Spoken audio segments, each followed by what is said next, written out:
All anxiety, worry, fear, and lack. And mental, which gives me the intelligence that enables me to do what promotes health.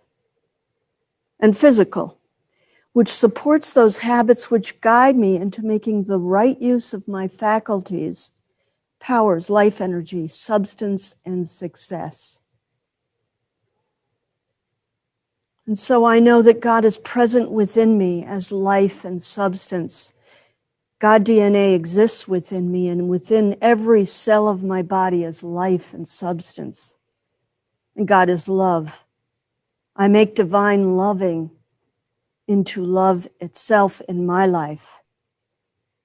God is life. I make that life into living. God is substance. And I take the substantial reality and bring it through into the manifest world through this vehicle that I know as the me that operates into the world.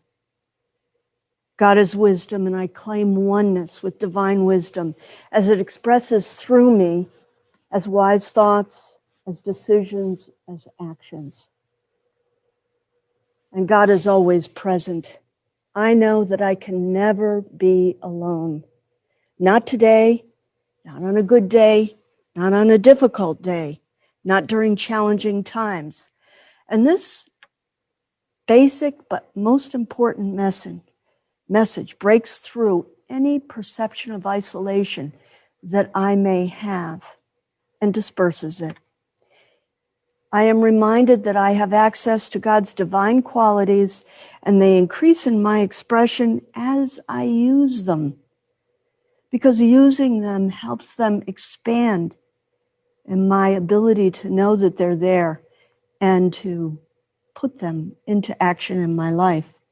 And I understand and gratefully accept the power that I am as God works through me to manage my life and my challenges. And so today I take some time for myself to contemplate the many blessings that I have been given with an awareness that it is God's love and generosity that are continuously being showered upon me. The light of life shines upon me and within me. It glows from heart to face and every cell of the body. And it goes out to all of those around me and out to the world. For all of this, gratitude fills my heart. Join with me in saying, and so it is. Amen.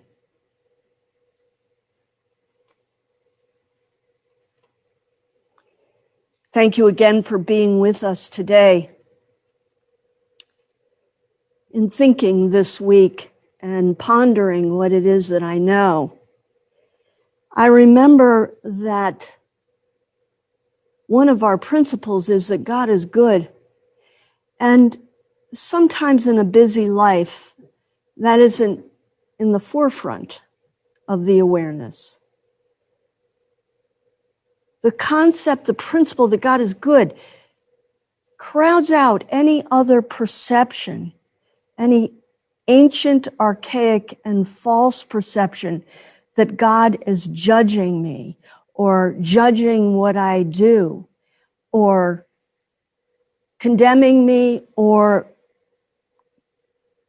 putting bad things in my way. It's simply not true. God is good.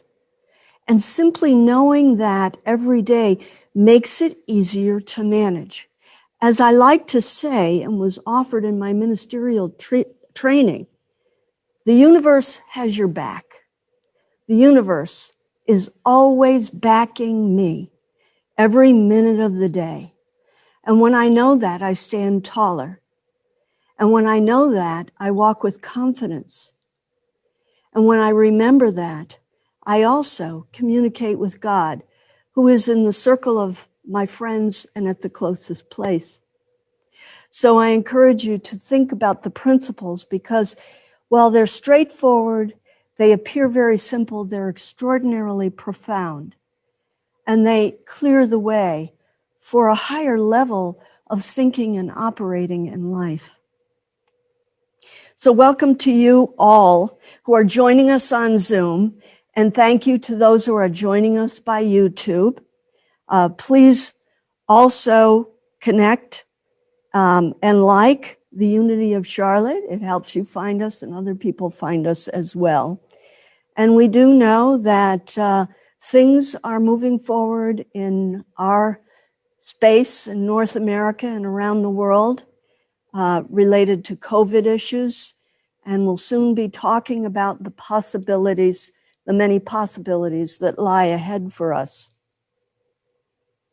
If you or anyone you know is in need of prayer, please reach out to us at our website. Request prayer for whatever is going on in your life or those you love. We are eager and happy to pray for you. Prayer is the place where miracles continue to unfold in life. You can also reach out to Unity telephone line, the silent Unity, by dialing 800-NOW-PRAY for a personal affirmative prayer. And for our announcements, we have the men's group, which does meet every second and fourth Wednesday from 9:30 to 11 a.m. And their next meeting is on March 24th. That's this coming Wednesday. Come and join in-person discussions. It's a wonderful group. The Affirmative Prayer and Meditation group continues to meet and continues to be an exciting and wonderful place to meditate and to contribute to the future of Unity of Charlotte, because that is the focus of our meditation. It is a prayerful energy place for the church, the city, and the world, and grateful we are to Barbara Rolfe for organizing that. It meets Tuesday evenings at 7:15 to 8 p.m.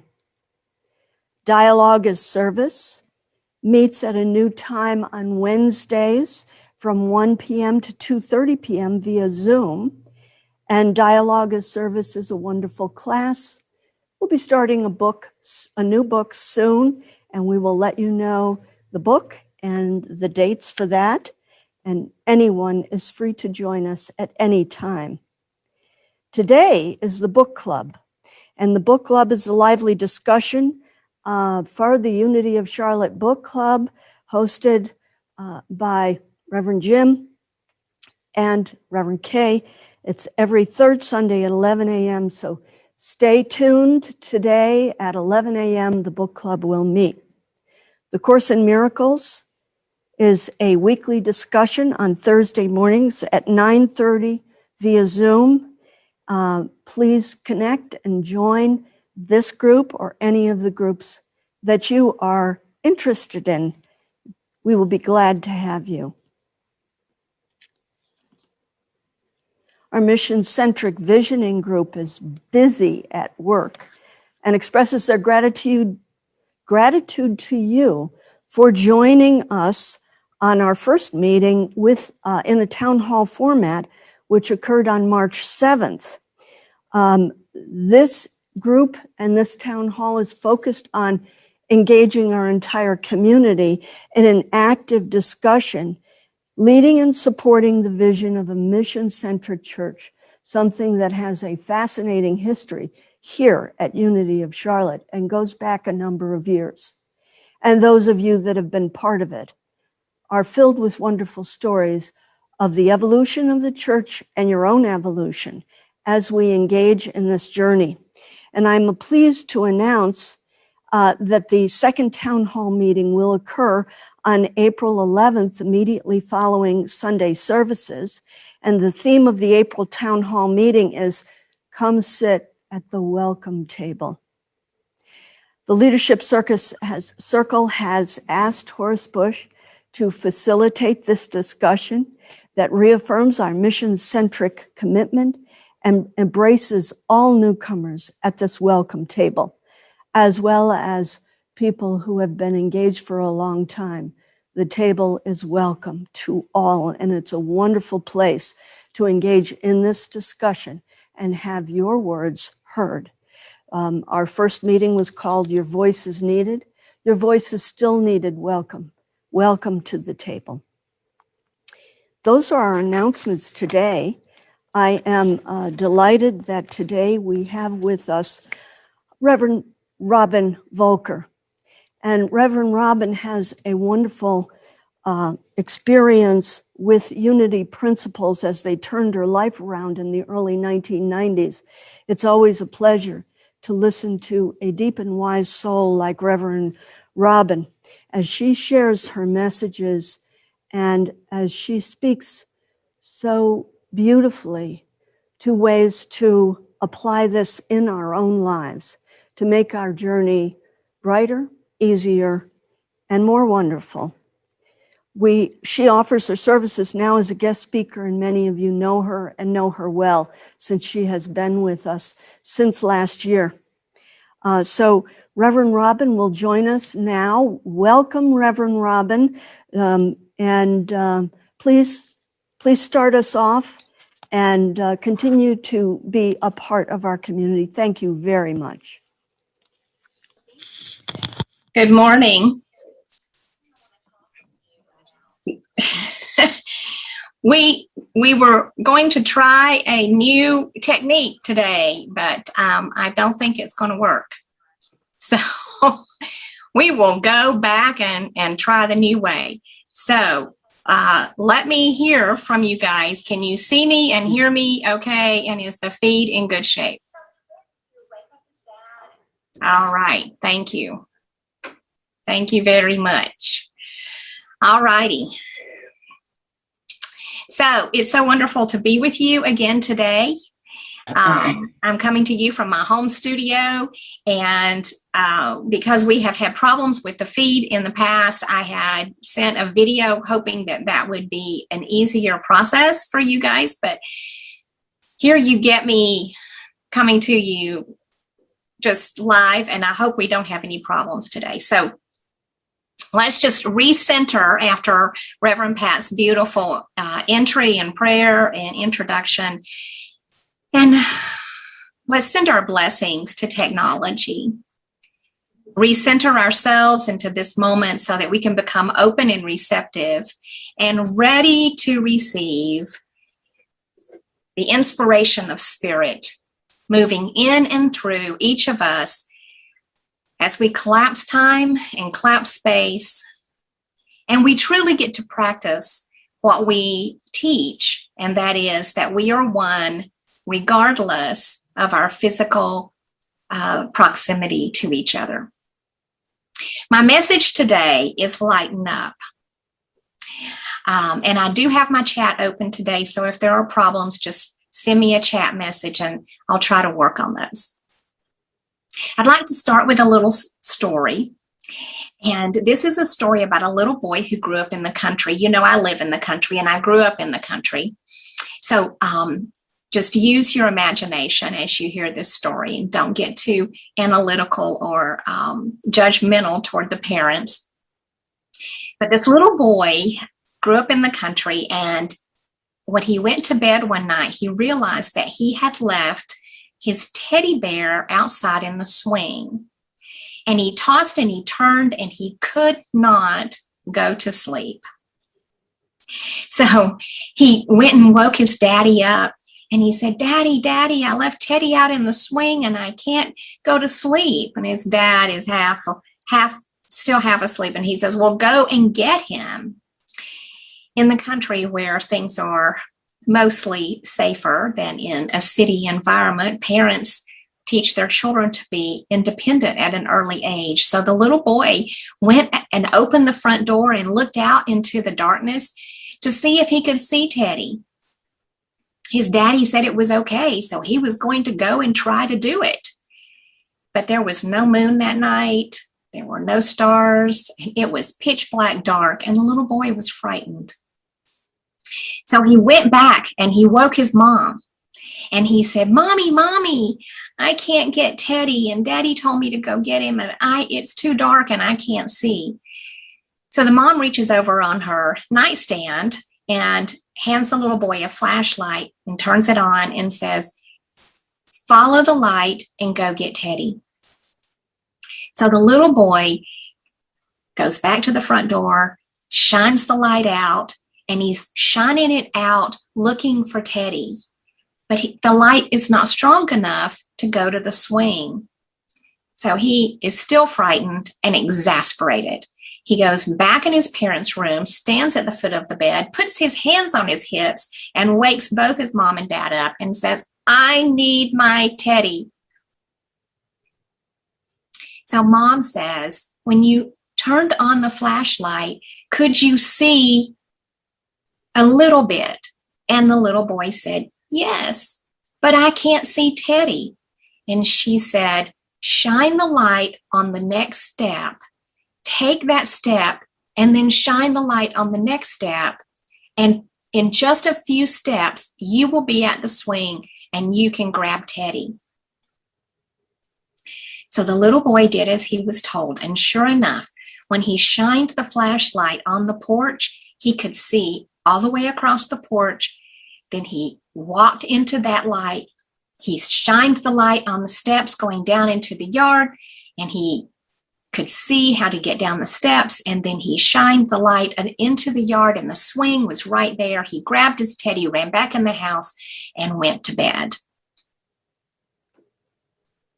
It was Plato who said, we can easily forgive a child who is afraid of the dark. The real tragedy of life is when men are afraid of the light. This is an important lesson for all of us. It is an important lesson for all of us to begin to realize the power of stepping into the light, of lightening up our lives by welcoming in that light of God in all of our aspects. Have you ever looked up the meaning of the word light? If you're like me, probably not, because, we've been taught light since we were learning words at, 18 months old. I was fascinated when I looked up the meaning for this message. There are 16 different uses, noun uses for the word light, 18 adjective uses, 2 adverb and 4 verb uses for the word light. Who knew that the word light was so popular and so versatile? Today, I'd like to share with you 4 specific gifts that we have the opportunity to receive when we lighten up with God's light in our lives. These gifts are life, love, wisdom, and hope. In the beginning, God said, let there be light, and there was light. And God saw that that light was good. And ever since God made light, the energy of light has fueled life on our planet. The plants soak in the sunlight and make food and fuel for themselves and store it in their leaves. And then humans and animals eat the plants, and we receive that fuel back into our bodies. Spiritually, light is a symbol of life from our loving, omnipotent Creator. And just as all things need sunlight, we all need the light of God shining in our lives, shining in our health, shining in our relationships, shining in our work, in our churches, in our homes, and in every aspect of our lives. Landon Parham wrote, life isn't just about darkness or light. Rather, it's about finding light within the darkness. And for the last year, we've all been practicing that to a certain extent, haven't we? We've been practicing finding light within very dark and dismal changes in our world. Charles Fillmore, co-founder of Unity, taught that the real source of life is God within. No surprise there. He encouraged his followers to go within every day and release the cares of the world. Charles spent more time in meditation than he did sleeping. And researchers have found today that our bodies are actually restored more from time in meditation than perhaps they are in sleeping. So, Charles was on to something some 100 years ago. When we go within, we find that center, we find that grounding. And Charles encouraged his followers and us today to speak to every cell in our body and affirm God's life within every cell. If you have any difficulty in your body, any challenge, any physical challenge this morning that you bring to the altar of consciousness, then know that you are encouraged to affirm God life in every cell of your body, especially those cells where you may feel challenged. God life and God intelligence is active in each and every one of those. Charles told us to affirm that God mind is made manifest in our hands, in our feet, in our hearts, and in our whole bodies. The way that Charles would say it, using his early 20th century language, would be to accept a spiritual quickening of the life principle. A spiritual quickening. How many of you are on board with a spiritual quickening this morning? The gift that is in us is truly a gift from God. But we have the responsibility to stir it up, The Apostle Paul wrote encouragement to Timothy, and he said, "For this reason, I remind you to fan into flame the gift of God that is within you." So the encouragement this morning is to stir up that gift of life and to fan the flame so that you can have that God life active within you. The second gift is love. Maya Angelou said, "Nothing can dim the light that shines within." Can't you just hear her saying those words to you this morning? Nothing can dim the light that shines within. We often combine the words light and love together in a phrase. This morning, I'm sending light and love to you across the airwaves. We send our light and love to the whole world. Charles Fillmore wrote in Prosperity, "It is the law of love that we have whatsoever we desire." It is the law of love, he proclaimed.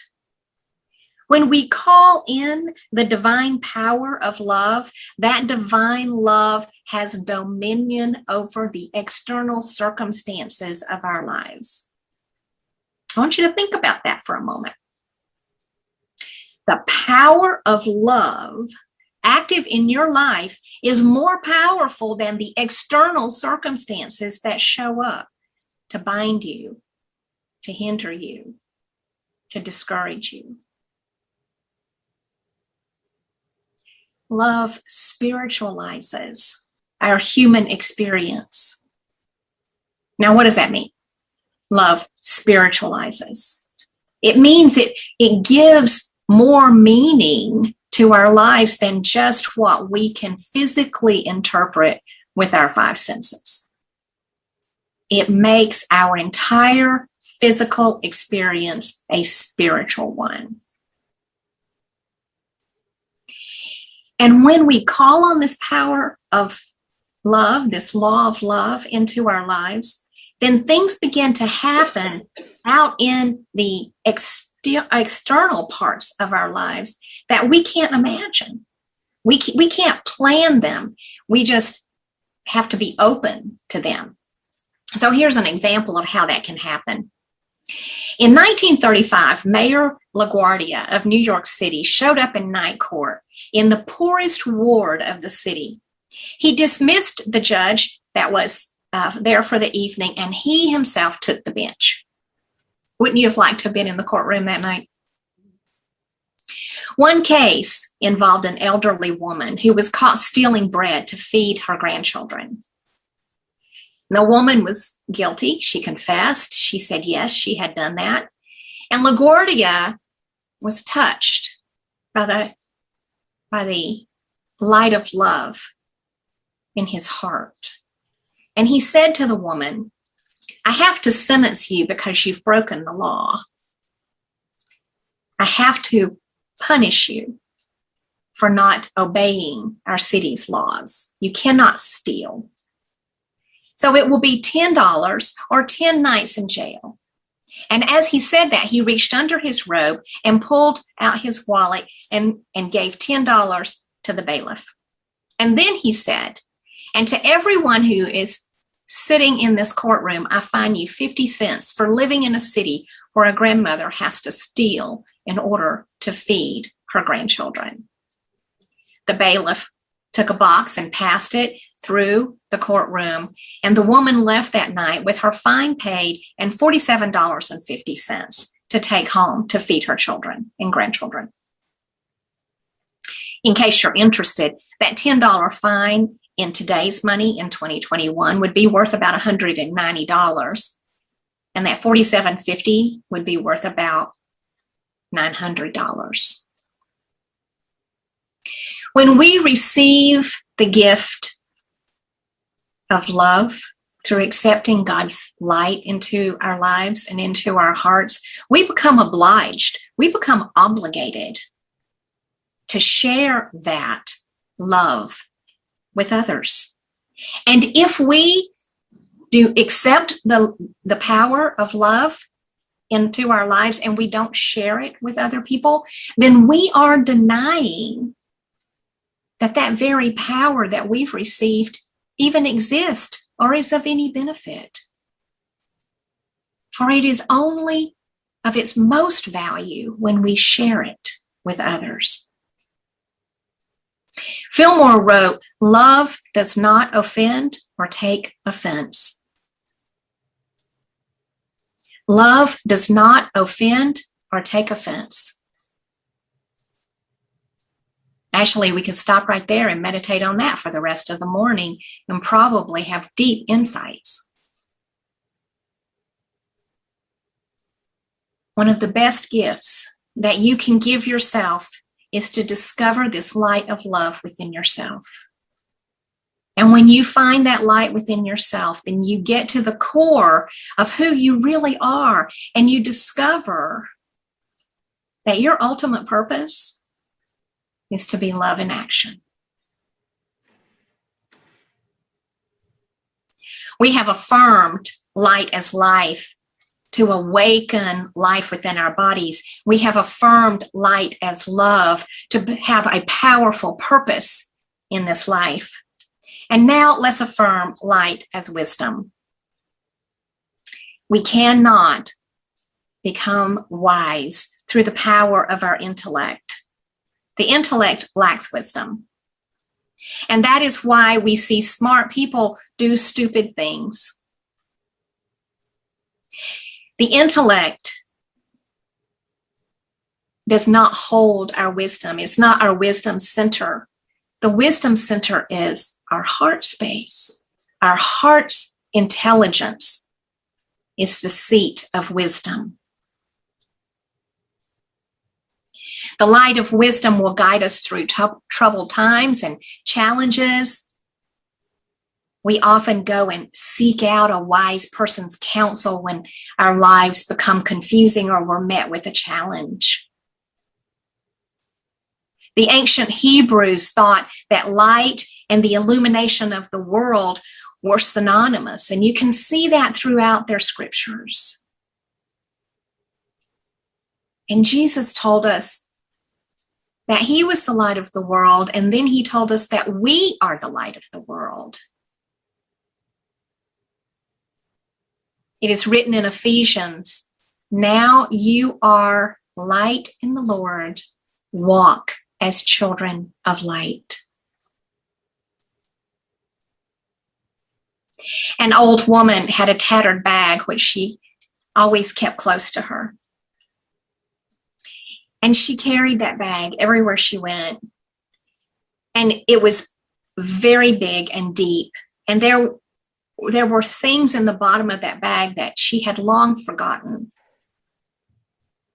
And she was digging in that tattered bag one day, and she found a particular object.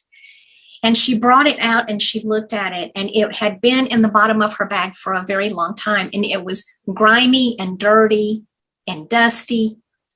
And she thought about throwing it away. But she worked on that. She started to rub on it a little bit. And a little voice inside her head told her to shine it up, clean it up. But it was really dirty and grimy. And it seemed like a lost cause. So she would work on it a little bit, and then she would have to do something else. She would drop it back in her tattered bag. But this little voice kept speaking to her to shine up that object, to take it out and work on it some more. And she did. Continuously for several days in a row, several times, she worked on shining up that object. And then at a certain point, when she was just about to give up and throw it away, a little bit of reflection came through. And the woman looked past the dirt and the grime into what that object held for her. And she saw the most important thing to her. She saw the woman who was holding the object. And she saw in the eyes of that woman her dream. What was the woman holding? You probably figured it out by now. It was a mirror. But she had not given herself the opportunity to look at her life and her dream in a very long time. And she had almost completely discarded it and thrown it away.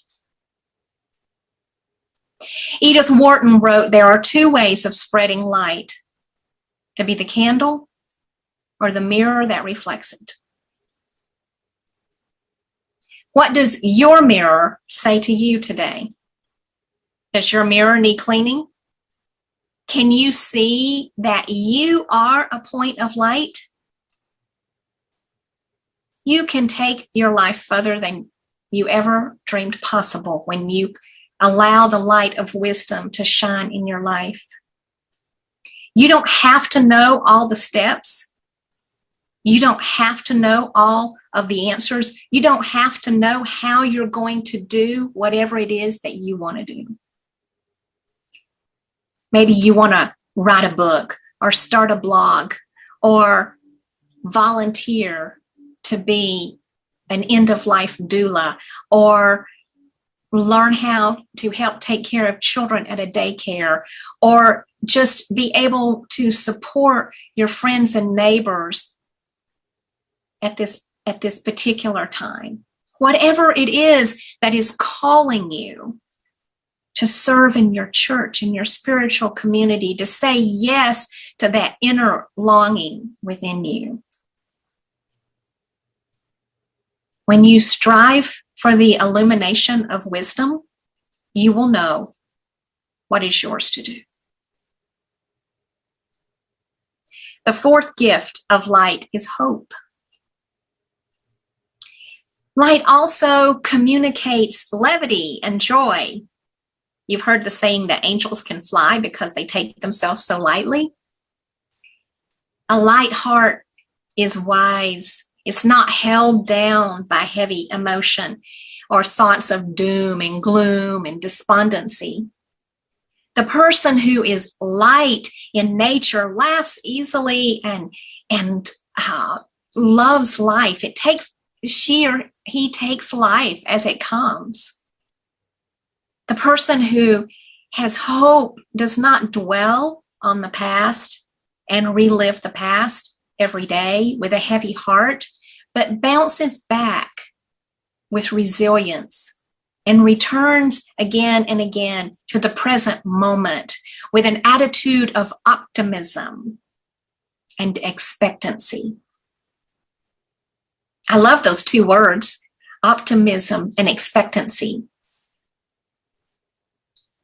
They give me hope. They feel fresh and new, and they open the door to possibilities. Oprah Winfrey said, "You have to find what sparks a light in you so that you, in your own way, can illuminate the world."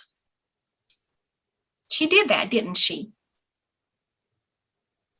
She had reason to be forlorn. She had reason to live a life of doom and gloom from her early years. But she chose to find within herself a spark of hope, a spark of light. And then she shined that light ever so brightly for the whole world to see. And she probably loved every minute of it and continues to love every minute of it. An artist once drew a picture of a winter scene. Now, here we are on the first Sunday of spring, and things are beginning to change. But it was not but a few weeks ago that we would look out our windows and it was totally a winter scene. The trees were barren, and on an overcast day with cloudy skies, all was dark and gray. And this was the picture that the artist painted. There were houses in the background, the sky, the clouds hung low in the sky, no leaves on the trees, and it was all in black and white. And he believed that his painting was complete, and he stood back and he looked at it. And then at the last moment, he dipped the tip of his brush into a bit of yellow paint and dabbed that in a window in one of the houses in the background. And the entire painting was transformed. It was no longer gray and bleak. He had given it the light of hope.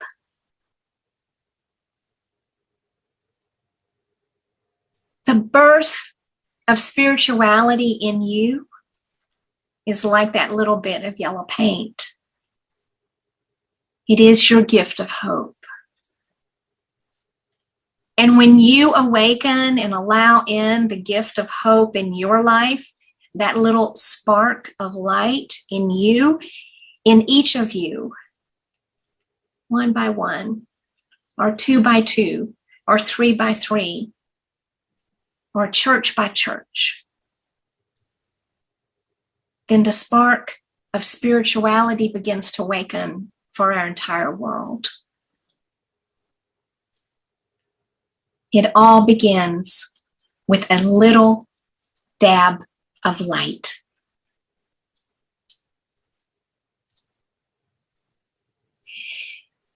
Today's message is that no matter what is going on in your life, no matter what may trouble your mind, no matter what may cause you to hesitate or have despair, light is there.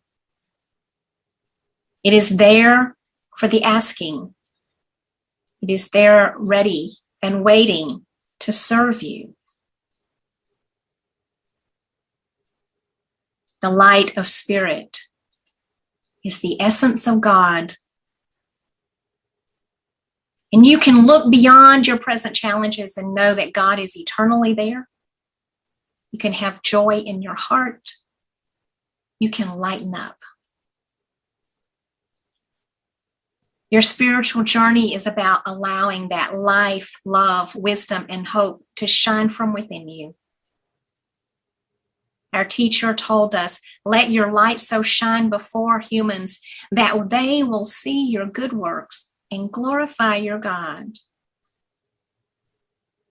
Your light is the light of that little boy's flashlight. It shines a certain distance. You lighten up the circle around you and you step into that light, and then you lighten up beyond that and step into that light, and then you lighten up a little more. Many years ago, a friend gave me a refrigerator magnet for my birthday, and it read, "Every little candle is one more way you light up the world." Make the pledge with me today to lighten up and to give your life love, wisdom, and hope to the circles in your world. Let's turn within for a time of meditation and reflection. Pausing, becoming centered and still, eager to allow what we have experienced this morning to take us into a deeper experience with Spirit. We allow the chair to completely support us. Give all of your weight and release all the tension to the chair.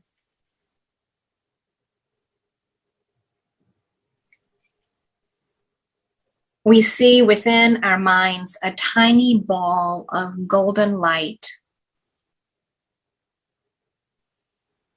As you look at this little light and examine it, it appears to only be within your mind. The invitation is to become quiet and still, and to focus on that little ball of golden light. Allow your body to relax more. Slow and gentle breaths.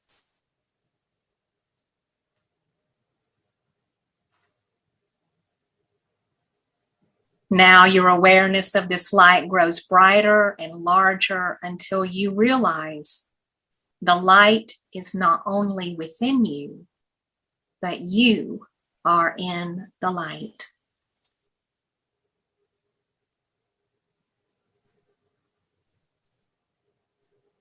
This is the light of Spirit. Affirm with me now. I am now living, moving, and having my being within the light of Spirit. I am now living, moving, and having my being within the light of Spirit.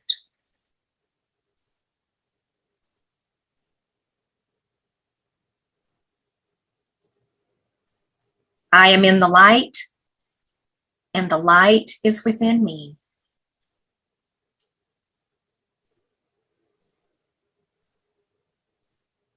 I am in the light, and the light is within me.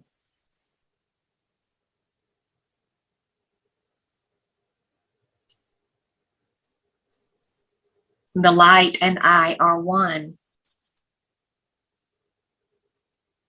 The light and I are one.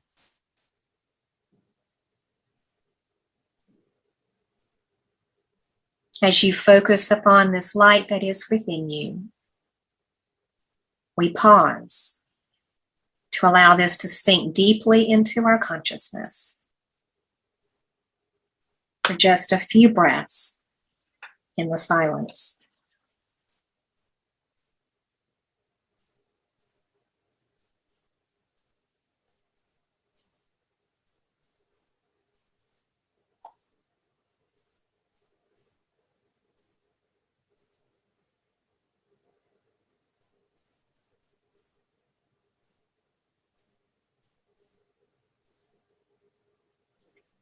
In this moment of prayer, all cares and concerns have been transformed by a rising consciousness.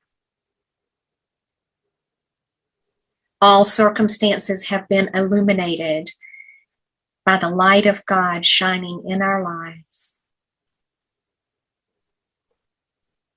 All truths have been revealed by the opening of our willingness to receive.